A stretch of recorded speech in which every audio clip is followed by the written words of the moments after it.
जरा सोचिए नवाजुद्दीन सिद्दीकी को, जो कहाँ से निकले हैं और फिल्म स्टार बने हुए हैं आज। देखा जाए तो उनकी ना पर्सनालिटी थी ना शकल सूरत थी, लेकिन आज पूरे विश्व में छाए हुए अपनी मेहनत के दम पर। कितना अपमान झेला होगा उन्होंने।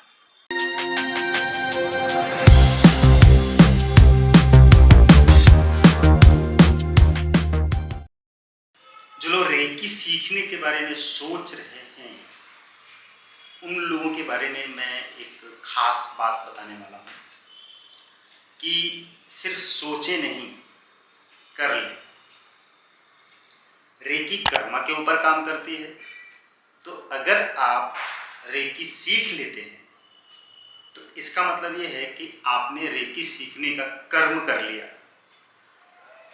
लेकिन ध्यान दीजिए, जिस दिन आप रेकी की ट्रेनिंग लेते हैं, फर्स्ट लेवल या सेकंड लेवल, किसी भी लेवल की, तो आपने उस दिन एक कर्म किया और उस कर्म का फल आपको मिलता है जब आप प्रैक्टिस करेंगे। आप कर्म को किस व्यूज से देखते हैं, किस नजरिए से देखते हैं? कर्म किसे कहते हैं? कर्म होता क्या है? कर्म क्या है? कर्म का फल किस तरह से मिलता है? और कर्म जो कर रहे हैं, उस कर्म को करते वक्त आप क्या सोच रहे हैं? कैसी फीलिंग है, कैसी भावना है, कैसी सोच है, कैसा इंटेंशन है, आशय है? उसी इंटेंशन के ऊपर रेकी काम करती है। मैं आपको यहां पर यह बता दूं कि जो लोग सिर्फ सोचते ही रहते हैं, कर नहीं पाते हैं, सोचने का काम भी एक कर्म होता है। लेकिन जब उसे आप सीखते हैं, यानी कि ट्रेनिंग लेते हैं, फी जमा करते हैं और फाइनली डिसीजन लेते हैं कि आपको सेंटर पे आके सीखना है या ऑनलाइन घर पे सीखना है, ये सब आप जो सोच रहे हैं, एक डिसीजन ले रहे हैं, विचार कर रहे हैं, मन के अंदर विचार कर रहे हैं, और वो विचार ही तो कर्म है। और जब आप उस कर्म को फिजिकली करने लग जाते हैं, उसे एक्टिवेट कर लेते हैं, तो उसका फल मिलना शुरू हो जाता है। लेकिन जो आप फिजिकली करते हैं, ट्रेनिंग ले रहे हैं, लेने का काम करते हैं, लेने के बाद प्रैक्टिस करते हैं, हीलिंग करते हैं अपने दूसरों की, और आपको रिजल्ट आता है, तो उसके पीछे आपका मकसद क्या रहता है कि रेकी सीखूंगा या सीखूंगी तो मैं उससे धन संपदा प्राप्त कर लूंगा। ज्यादा धन कमाने के लिए, कर्ज समाप्त करने के लिए, और सैलरी बढ़ाने के लिए, अच्छे रिश्ते बनाने के लिए, या रिश्तों को अच्छा बनाने के लिए, रिश्तों को जोड़ने के लिए, या स्पिरिचुअलिटी में और आगे जाने के लिए, हेल्थ इश्यूज को रिजॉल्व करने के लिए, इन्हीं में से कोई न कोई आपका कोई न कोई एक मकसद होता है। या कोई आपकी एक ऐसी समस्या होती है जिस समस्या को सॉल्व करने के लिए आप रेकी की मदद लेना चाहते हैं। आपको पता चलता है कि मुझे रेकी सीखनी चाहिए, यानी कि कहीं से पता चलता है कि रेकी सीख लेने से या रेकी हीलिंग करा लेने से आपकी ये समस्या खत्म हो जाएगी। अब आपके पास एक टारगेट है, टास्क है, आपके पास एक प्रॉब्लम है, एक इश्यू है, एक कारण है। जब ये सारी चीजें आपके पास होती हैं, इनमें से कोई भी एक चीज, तभी आप रेकी सीख पाएंगे। बेवजह ही रेकी नहीं सीख पाएंगे। मान लीजिए कि आपके पास धन दौलत भी है, संसाधन भी है, पैसा भी है, रुपया भी है, और आपके पास स्पिरिचुअलिटी भी है, हेल्थ अच्छी है, रिश्ते अच्छे हैं, बिजनेस अच्छा चल रहा है, कमाई अच्छी हो रही है, आप पढ़े लिखे बहुत हैं, और आप किसी संस्था से जुड़े हैं, किसी आश्रम से जुड़े हैं, किसी ज्ञान से जुड़े हैं, किसी अपने गुरु से जुड़े हैं, और सब कुछ आपका पॉजिटिव है, सब कुछ अच्छा चल रहा है, तो क्या तब आपको रेकी सीखने की जरूरत नहीं होगी? आपको उस समय भी रेकी सीखने की जरूरत होगी, क्योंकि रेकी डिवाइन एनर्जी है। ये जब आप जानते हैं, उससे आप हीलिंग करते हैं अपनी, और अपनी इच्छाओं को मैनिफेस्ट करते हैं। यानी कि वहां भी और आगे बढ़ना, आपको और अमीर बनना है, और सफल होना है, और महान बनना है, और आध्यात्मिक बनना है, और स्वस्थ बनना है, और प्रसिद्धि पाना है, और अच्छा करना है, और कल्याण करना है, और मल्टीप्लाई करना है, और प्राप्त करना है, इतना कुछ करना पाना है। ये सारे रीजन है आपके सामने। और रेकी आपको तब भी सीखनी है, आपके पास तब भी रेकी सीखने के ढेर सारे कारण है। रेकी में आने वाला व्यक्ति वही रेकी सीख पाता है जो उस तरह के कर्मों को करके आया होता है, यानी कि जो रेकी प्राप्त करने के लिए योग्य होता है, कर्म किया होता है ऐसा अभी इसी जन्म में या किसी भी पिछले जन्मों में, तो वही व्यक्ति रेकी में आ पाता है। क्योंकि रेकी कर्मा के ऊपर काम करती है। रेकी नेगेटिव कर्मा को रिमूव करती है, मिनिमाइज करती है, कम करती है, साफ करती है, वॉश करती है और पॉजिटिव कर्मा को वहां पे इंस्टॉल करती है। कहाँ पे? आपके माइंड में, आपके बॉडी में, आपके सोल में, आपकी बुद्धि में, आपके दिमाग में। क्योंकि उन सारी चीजों से आपको और अच्छे कर्म करने की प्रेरणा मिलती है। जब आप इन सारी चीजों के दौरान, इन सारी चीजों के प्रक्रियाओं के दौर से गुजर रहे होते हैं, रेकी सीखने के प्रोसेस में आ चुके रहते हैं, तो आप जरा पीछे जाइए, और पीछे जाइए, बहुत पीछे जाइए, या एक दिन पीछे जाइए। सोचिए कि आपने रेकी सीखने के लिए कब सोचा?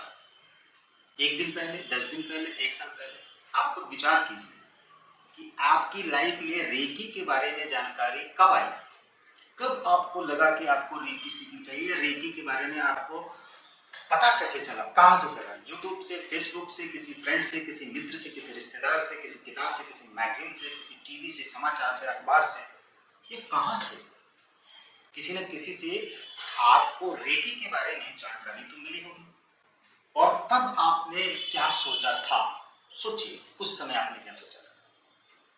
उस समय अगर आपने ये सोचा था कि हाँ, कुछ है अच्छी चीज और मुझे भी सीखनी चाहिए, या कुछ है अच्छी चीज तो मुझे सीखनी नहीं चाहिए या सीखनी चाहिए, किसी भी तरह का कोई भी विचार आपके माइंड में आया, मान लीजिए कि आपने सुन लिया, कहीं से देख लिया किसी को रेकी करते हुए, बस आपके दिमाग में है, आपको अभी इसकी जरूरत नहीं है, बहुत साल बाद, 2 साल, 5 साल, 10 साल बाद आपकी लाइफ में कुछ प्रॉब्लम्स आती हैं, स्ट्रगल्स आते हैं, ब्लॉकेजेस आते हैं, समस्याएं आती हैं, कुछ रोग होता है, या धन संपदा खत्म होने लगती है, या रिश्ते बिगड़ने लगते हैं, या शरीर में कोई बीमारी होती है, या डिप्रेशन है, एंजाइटी है, या आपका जो कोई खास रिश्ता है वो टूट रहा है, उसको जोड़ना चाहते हैं।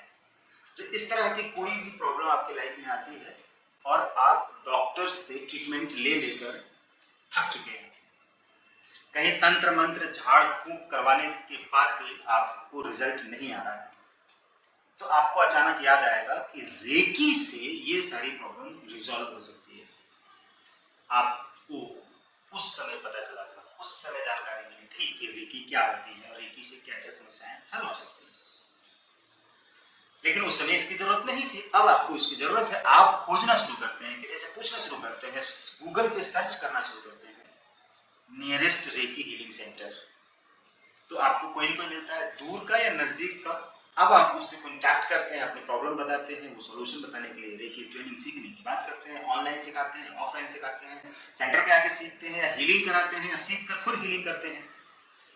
ऑप्शंस आपके होंगे, लेकिन जरा सोचिए कितने साल पहले आपने रेकी के बारे में जाना, सुना, समझा था, सोचा था, एक विचार बोया था अपने सबकॉन्शियस माइंड में, कॉन्शियस माइंड के थ्रू, और वो उगते उगते फसल बनते, पेड़ पौधा बनते बढ़ते, पौधा बनते पेड़ बन के इतना बड़ा हो गया, और आज उसकी जरूरत है, आप इसको इस्तेमाल करने के लिए रेडी। यानी कि इस संसार में जो कुछ भी प्राप्त करते हैं आप, हम सब जो भी प्राप्त करते हैं, उसके पीछे कोई ना कोई रीजन होता है।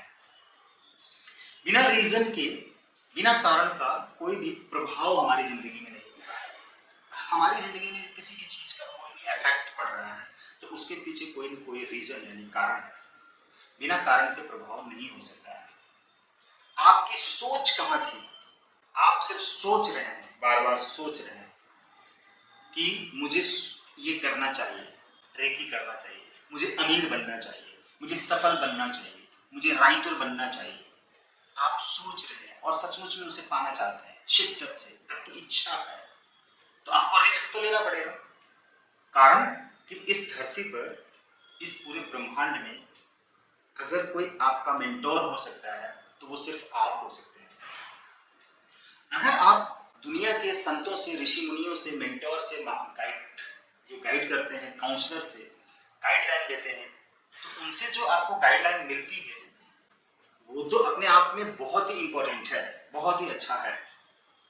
लेकिन ध्यान रखना है कि एग्जैक्टली आप वही सारी चीजें नहीं कर सकते हैं जो वो सारी चीजें करने के लिए बोलेंगे।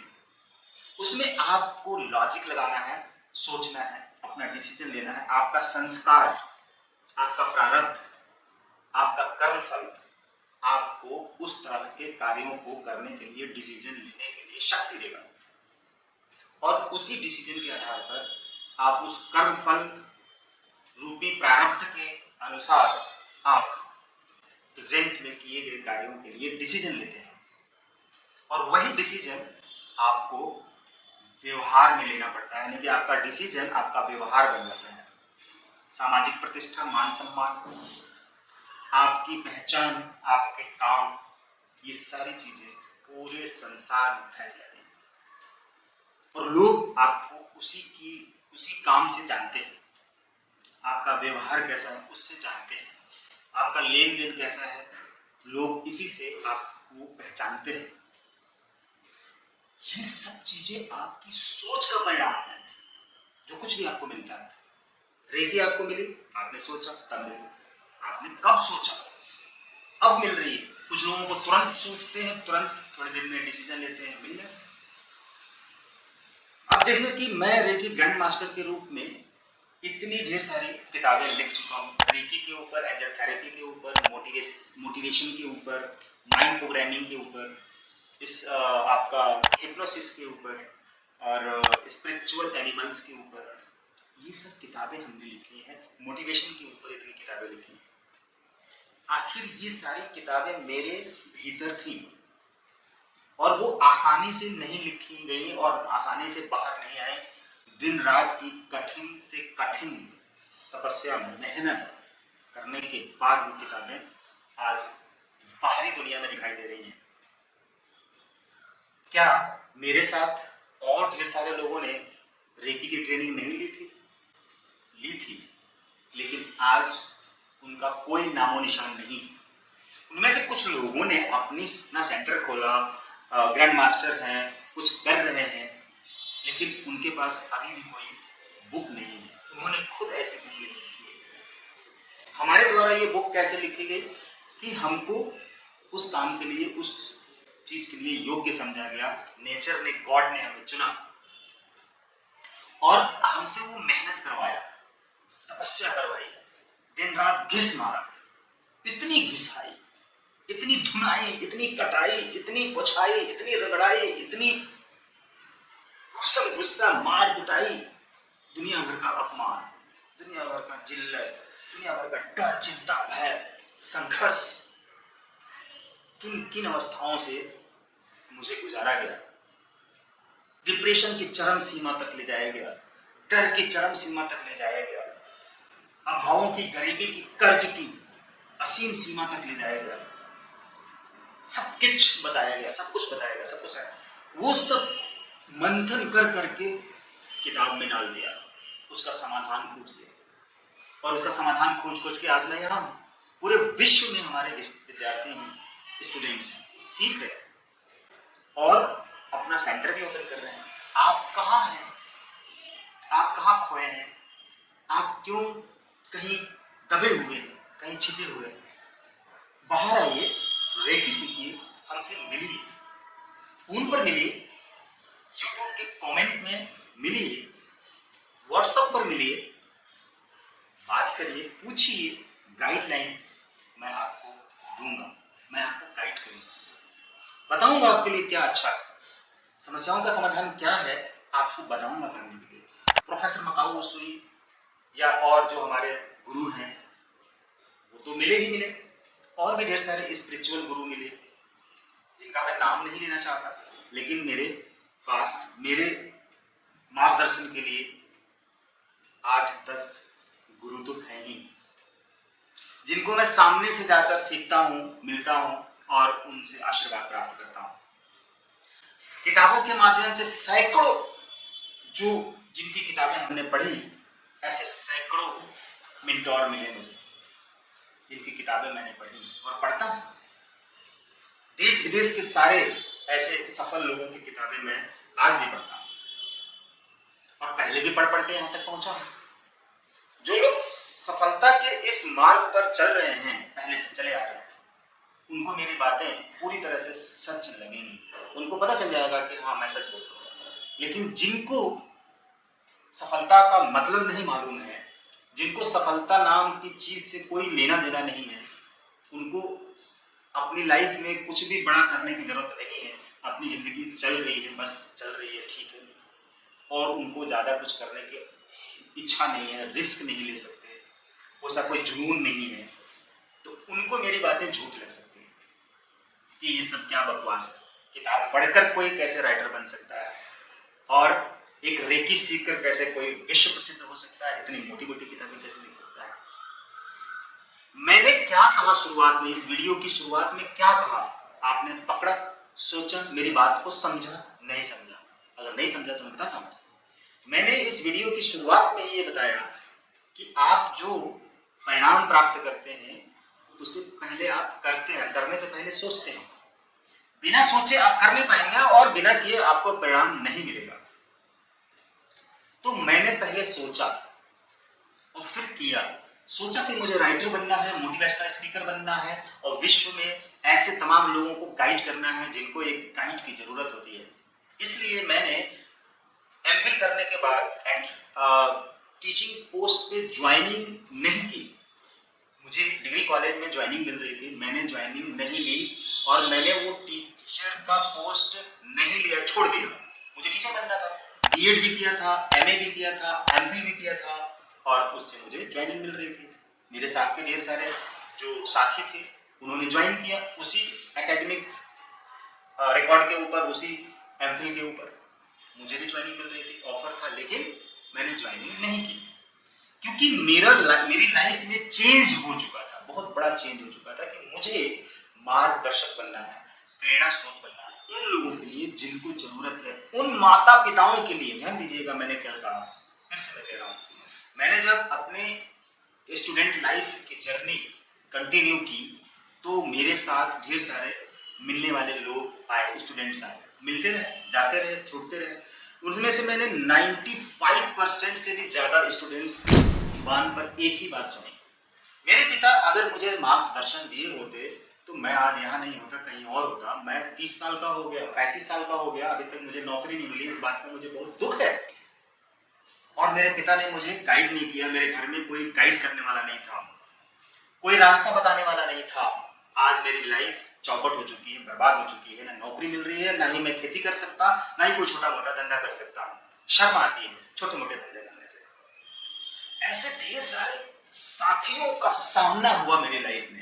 वो आते रहे, मिलते रहे, जाते रहे और सब लोग यही कहते रहे, मेरे पेरेंट्स ने मुझे गाइड नहीं किया, मेरे परिवार के लोगों ने मुझे गाइड नहीं किया, मेरे को किसी ने बताया नहीं कि तुम ऐसा कर लो, ऐसा कर लो तो तुम ऐसा हो जाओगे। अगर कोई ऐसा बताने वाला होता तो मैं वैसा कर लिया होता, मैं ऐसा हो जाता। मतलब मेरे माइंड में क्या चल रहा कि ऐसे तमाम देश विदेश के लोगों के साथ समस्याएं हैं और पेरेंट्स को क्या पता, पेरेंट्स की कोई गलती नहीं है, माता पिता की क्या गलती है। उनको जितना पता है उतना वो करते हैं। बच्चा कहता है मुझे बीए में एडमिशन लेना है तो माता पिता कह रहे हैं ठीक है मैं तो पढ़ा रहा हूँ, पढ़ लो, पैसा कहीं से भी लाऊंगा। वो मजदूरी करके, कर्ज लेकर, मेहनत करके, खून पसीने की कमाई निकाल कर आपको देते थे पढ़ने के लिए। मेरे माता पिता ने भी ऐसे ही दिया किया। मैं भी बहुत ही बेसिक लेवल से, बहुत ही छोटे परिवार से, बहुत ही छोटे गांव से, बिल्कुल पिछड़े गांव से, बहुत ही खराब परिवेश से निकल कर आया हूँ। मैं आपको बता देता हूँ, जहां पर किसी तरह का कोई संसाधन नहीं है और लोग जो भी हैं, विद्यार्थी जो साथी रहे, गांव के लोग रहे, जो परिवार के लोग रहे, हमारे रिश्तेदार के लोग रहे, सारे के सारे लोग अनएजुकेटेड और जो थोड़े बहुत एजुकेटेड भी थे तो उनके पास कोई भी गाइडलाइन नहीं थी। कोई खेती कर रहा है, कोई घास काट रहा है, कोई भैंस चुरा रहा है, कोई किसानी कर रहा है, कोई छोटा मोटा दुकान कर रहा है, कोई शराब पी रहा है, कोई नशा कर रहा है, कोई पत्ती खेल रहा है, कोई ताश खेल रहा है, कोई झगड़ा कर रहा है, कोई लड़ाई कर रहा है, कोई इधर उधर गाली गलौज कर रहा है, कोई आपस में सब कुछ कर रहे हैं, कोई छीना झपटी कर रहा है, लड़ाई झगड़ा। यही परिवार में मैंने देखा बचपन से जब मैं होश संभाला। हमारे घर में भी और दूसरे घरों में भी मैंने लड़ाइयाँ देखी, और घर के जो बच्चे हुए जो बड़े होते रहे उनकी पढ़ाई क्या पढ़ाई होगी वो तो मैं अच्छी तरीके से जानता हूँ। और ऐसे ही हमारे देश की बहुत ही बुरी अवस्था है, बहुत ही बुरी अवस्था है इस तरह की मैंने देखा। और तब मैंने ये सोचा कि क्यों न मैं एक मार्गदर्शक बन जाऊं, क्यों न मैं एक गाइड बन जाऊं, क्यों न मैं उन माता पिताओं के लिए एक सहारा बन जाऊं जिन माता पिता को ये पता नहीं है कि मुझे किस दिशा में बच्चे को भेजना चाहिए, क्या बनाना चाहिए, कौन सा कोर्स कराना चाहिए, क्या पढ़ाना चाहिए, क्या लिखाना चाहिए। ये सारी सोच मेरे माइंड में चलती रही और मेरा बहुत उधेड़ बुन होता रहा। मैं बहुत ज्यादा हौच पहुंच में चला गया और फिर मैंने डिसीजन लिया, नहीं मुझे मोटिवेटर बनना है, राइटर बनना है। और मोटिवेटर और राइटर के साथ साथ मोटिवेशन के ऊपर मैंने कई किताबें अच्छी लिखी है।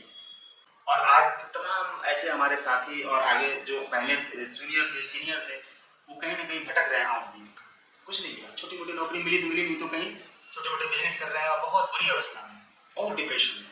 लेकिन मैंने अपने आप को यहाँ तक निकाल के ले आया, मैं ले आया और ढेर सारे हजारों लोगों को अभी तक हमने जिंदगी दी है। हमारे मोटिवेशन से, हमारी किताबों से, हमारी वीडियो से, हमारे रेकी थेरेपी से, एंजल थेरेपी से, माइंड प्रोग्रामिंग से, इतने कोर्सेज हैं और इतनी किताबें हैं, इन सारी से और लेक्चर से, यूट्यूब की वीडियोस से हजारों से ज्यादा लाखों लोगों तक मार्गदर्शन मिल रहा है। मेरा मकसद पूरा हो रहा है। मैंने यही सोचा था, वो जो मैंने सोचा वो मैंने किया और मैं आज मुझे वो चीज मिली है। देखिए क्या है, सोचिए आपको भी जो पाना है उसकी चाहत बना के रखिए और उसको करना पड़ेगा। उसके पहले तो आपने सोच ही लिया है, सोचने के बाद करना पड़ेगा और जो समय लगेगा उसको लगने देना होगा। जल्दीबाजी नहीं, 1 महीने में नहीं, 2 महीने में नहीं, 6 महीने में, आप बस करते जाइए, महीने और साल मत गिनिए। अगर आपको सचमुच में पाना है, अपनी पहचान बनानी है, नाम कमाना है, तो बस आप करते जाइए, दिन रात उसको करते जाइए, लगातार करते जाइए, बस शिद्दत से करते जाइए। समय मत देखिए, समय देखेंगे तो नहीं मिल पाएगा। मत सोचिए कि समय तो बहुत कम है, नहीं, जितना है जो है वो आप करिए, बस आपको उससे डर आना चाहिए, आपका इंटरेस्टेड टॉपिक होना चाहिए। यही मेरा मार्गदर्शन है पूरे देशवासियों के लिए, विश्ववासियों के लिए। और जो मुझसे मिलते हैं, बात करते हैं, मैं उनको इस तरह से गाइड करता हूँ। मेरा मकसद पूरा हो रहा है, मैंने जो सोचा, जो चाहा वो मैंने किया और मेरे से वो हुआ। मेरे साथ मेरे ऊपर ढेर सारे गुरुओं का भी आशीर्वाद है, तो फिर क्या चाहिए मुझे। और मैं जानता हूं मुझे अमीर बनना है, मैं वो तो बनते रहूंगा। और आज की डेट में अमीर बनने के सारे गुण मेरे अंदर है, बस धन और ज्यादा मुझे चाहिए, वो मुझे मिल जाएगा और मिल भी रहा है और मिल जाएगा। क्यों करना चाहता हूं? क्योंकि उसको पाकर अपना और अपने परिवार की जिंदगी को और अच्छा बनाना चाहता हूं और साथ ही साथ जरूरतमंद लोगों की मदद करना चाहता हूं और लोगों को ये करके दिखाना चाहता हूं, बताना चाहता हूं कि देखो आप भी एक किसान के पुत्र होने के नाते, एक किसान का पुत्र अगर आप हैं, मजदूर के पुत्र हैं, रिक्शा वाले का पुत्र हैं, मोची के पुत्र हैं, पान वाले दुकान के पुत्र हैं, एक किराना स्टोर के पुत्र हैं, तो आप एक चपरासी के पुत्र हैं, तो आप शर्मिंदा मत होइए, अफसोस मत करिए। आपके पास तो पूरा अवसर है, पूरा अवसर है कुछ भी बड़ा कर जाने का। जिसके पास सब कुछ होगा वो क्या बड़ा करेगा। जरा सोचिए नवाजुद्दीन सिद्दीकी को, जो कहां से निकले हैं और फिल्म स्टार बने हुए हैं। आज देखा जाए तो उनकी ना पर्सनालिटी थी, ना शक्ल सूरत थी, लेकिन आज पूरे विश्व में छाए हुए अपनी मेहनत के दम पर। कितना अपमान झेला होगा उन्होंने। ऐसे ऐसे बहुत ढेर सारे उदाहरण हैं, मैं कितने नाम ले सकता हूं। उन सारे नामों को लेने से क्या फायदा है, काम से मतलब रखिए। अगर आपको मोटिवेट होना होगा तो दुनिया की ये सारी चीजें आपको मोटिवेट नहीं करनी होगी, करेंगी, आपको अपने आप ही मोटिवेशन मिल जाएगी। तो रेकी आपके कर्म का फल है जिसमें हमने मोटिवेशन भी डाला, और रेकी अगर आप सीखते हैं तो वो मोटिवेशन भी आपको मिलेगा। जरूर सीखिए। देश का भविष्य अच्छा और अच्छा करना है तो उसमें आप कितना रोल प्ले कर सकते हैं। रेकी सीखें और खुद सीखें और अपनी हीलिंग करें। जो आपका काम है, जो आपका लक्ष्य, हम तो कह रहे हैं कि रेकी सीखकर अपना सेंटर खोलिए और वहां से हीलिंग करिए, लोगों की हेल्प करिए, लोगों को ट्रेनिंग दीजिए। आपको पैसे भी आएंगे और आपकी लाइफ, आपके परिवार की लाइफ भी अच्छा होगा। और मेडिसिन से भी आप बचेंगे, दवाइयों से बचेंगे, डॉक्टर से बचेंगे, पैसे वेस्ट जाते हैं उससे भी बचेंगे। ठीक है, चैनल पर बने रहें।